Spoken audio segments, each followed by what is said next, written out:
In this video, I'm going to outline the 5 major reasons why I do not trust Mark Steele. 1, because he's got links to agencies who are pushing the smart agenda. 2, because he is in opposition to a proven and reliable source of information from experts. 3, because he refuses to cooperate with other anti-EMF groups. 4, because his solution to the problem is fundamentally flawed. And 5, because he is guilty of lying on multiple occasions. And if you're interested in hearing the full explanation and evidence relating to these reasons, please watch the rest of the video.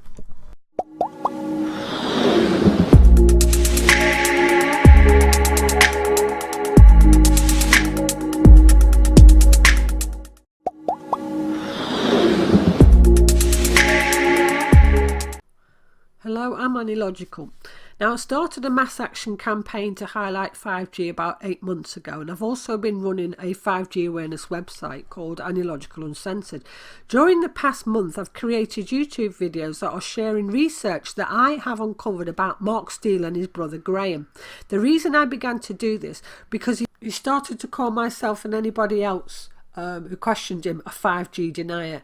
People don't realise that I was in communication with him at the start. I got him his interview with Richie Allen after mine, and I promoted him everywhere.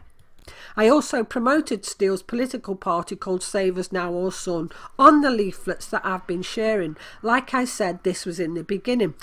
Despite the fact that I was promoting his political party within the campaign, he had several interviews after that, but never ever mentioned the grassroots campaign to anyone. And when I asked him why, he said he didn't have time, which I just accepted and carried on anyway. Now, the reason we fell out was because I contacted members of a very well-known organisation who had decades of experience in the anti-EMF technology and casually asked them their thoughts on Gateshead lampposts transmitting 5G, and they informed me that they'd also heard of this and they'd previously contacted Steele because they'd seen his videos and they'd noted that he was not using the adequate equipment to test the lamps.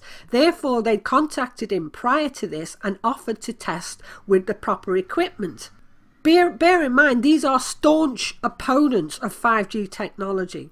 Now, the man who spoke to Steele was just one of the 230 doctors and scientists who signed the moratorium against 5G being rolled out, and his name is Alistair Phillips. Alistair was a member of both Bioelectromagnetic Research and PowerWatch. PowerWatch is a group that have been fighting these dangerous technologies for decades, long before Steele came along. Whilst Alistair Phillips and many others have spent all their time testing and protesting about these dangerous technologies, Steele, who was a self-proclaimed weapons expert, was at the time involved in secret weapons programs, according to his interview with Richie Allen. So I know who I would rather put my faith in.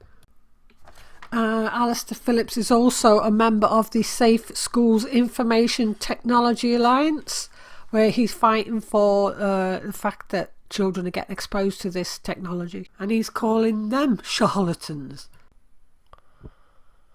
The track record of these people and this man speaks for itself, so I couldn't understand why Steele was so hostile towards these people. So I arranged for these people to meet a local resident in Gateshead and test all the very same lamps that he'd shown in the video, and none of them tested positive for 5G, so we made that information known, which has prompted a row between campaigners, which we can certainly do without, but I do feel that people have the right to know the truth. Shown on my website that these lampposts are all over the UK in their thousands, and they are awaiting the Ofcom auction, which is selling off the bandwidths over the year, in the next year, in which other parties will get involved and make them all 5G, and they'll all become 5G live. All the details that I've talked about are all in the past 3 videos that I've made. So I've basically ignored Steele for 6 months, up until a month ago when he started calling me and anyone who asked him questions about this group's test results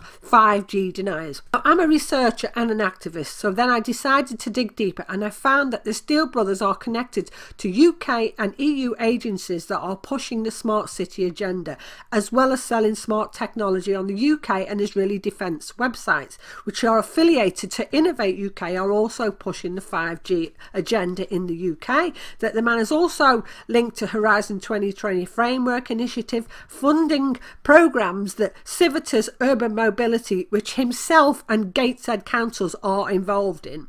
So it struck me that a man who's making himself the spokesperson of the 5G campaign by asking people to join his political party called Sun, which will not even be established by the time they roll out 5G, who's got all these connections to these agencies.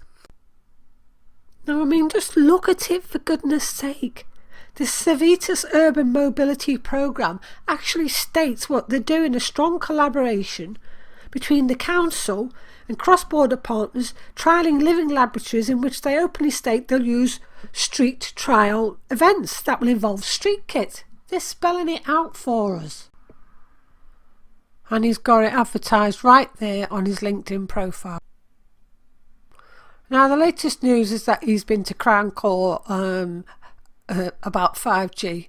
Now, there's a lady in America, a lawyer, who's fighting electromagnetic sensitivity cases in court, asked him for the transcripts of the Crown Court case so she could use it as a breakthrough for awareness. He refused to give her the case number and refused to give her the transcripts, even though she offered to pay for them. And in the end, he resorted to his usual insults and name calling. So I shared a video the other day on Ian Crane's group on Facebook, in which I also asked the same questions. Where's the evidence that Steele was at the Crown Court? Now, I'm sharing with you the conversation that unfolded between myself and Ian Crane, who's teamed up with Steele, and I suggest you pause and read it to understand what was said. Ian Crane refused to answer any of my questions. He spoke to me like a child in a condescending manner, and he even sounded rather threatening in his manner, strongly advising me. I don't like being bullied for asking questions, that's why I'm sharing this.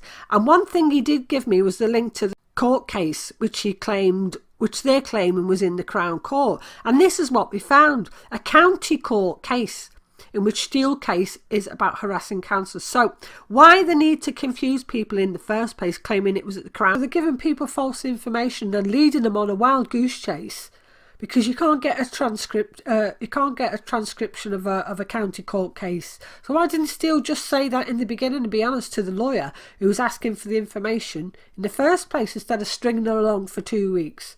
And the thing is also that the Newcastle building holds both the Crown Court and the County Court, so in the same building. So having photographs outside claiming that it's at the Crown Court is misleading. Could it be to further popularise a man who wants people to field candidates in every area for his political party called the Sun?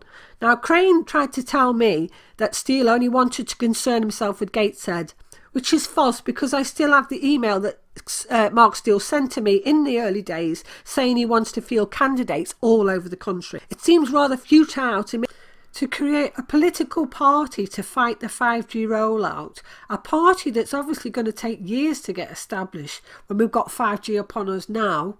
I'd rather just take it to the streets now and get it stopped before it gets rolled out.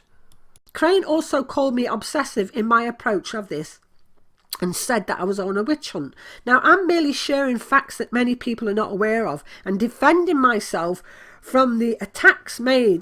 For instance, there is a candidate for the Sun Party who spent an hour on a YouTube interview attacking me personally. I was never given the opportunity to be interviewed to reply. The same candidate is sending me private messages on Facebook demanding that I debate with him on Facebook, or he's coming to my house because he knows where I live. Now, these are people who are being fielded as candidates for this political party that's going to save us from 5G. I've also got Steele supporters who are making memes of my personal pictures to ridicule me and sending me personal messages of insult on Facebook. And yet I'm the one who's conducting a witch hunt. Well, I'd like to call it exposing. I've found this document, a PDF, is a PDF entitled The Northeast Local Economic Partnership Smart Specialisation Report, and it talks of exemplars who fit in with the development priorities of the 7 local authorities, including Gateshead, and the Horizon 2020 framework for furthering the smart agenda. And one of those companies that is named as being involved is his company, Review Worldwide. And as far as this young man threatening to come to my house to get me to debate with him live on Facebook, I suggest you do some research, mate, and look at the facts instead of being spoon-fed false information by the Steele brothers. And to Ian Crane, who strongly counsels me to stop sharing information on this, I strongly counsel you to answer the questions that I posed instead of ignoring them.